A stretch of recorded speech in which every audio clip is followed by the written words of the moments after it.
Hotman Paris desak polisi tangkap semua 11 pelaku ruda paksa remaja di Sulawesi Tengah. Kasus ruda paksa remaja 16 tahun di Parigi Motong atau Parimo, Sulawesi Tengah, kini tengah menjadi sorotan. Bahkan, Hotman Paris dalam unggahan di Instagram pribadinya terus menyorot kasus tersebut. Ia mengatakan jika dirinya telah berkomunikasi dengan ibu korban. Pengacara kondang itu lantas meminta kepada pihak kepolisian untuk menangkap semua pelaku yang ikut terlibat dalam kasus ruda paksa tersebut.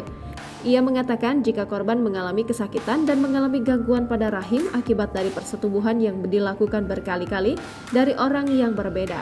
Meski diduga ada 11 orang tersangka, namun hingga saat ini baru ada 5 orang yang telah ditetapkan sebagai tersangka. Sementara 6 orang lain yang masih belum ditahan. Hotman Paris lantas meminta pada pihak Polres Parigi Motong agar dapat segera menangkap semua pelaku tanpa terkecuali. Dikabarkan, korban yang masih berstatus anak di bawah umur dijadwalkan akan menjalani operasi pengangkatan tumor rahim minggu depan. Direktur RSUD Undata Palu, Dr.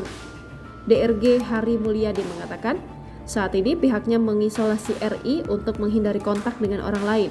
Sebenarnya, Samu Heri operasi direncanakan minggu kemarin, namun karena ada beberapa hal yang harus dipenuhi, sehingga operasi itu sempat tertunda.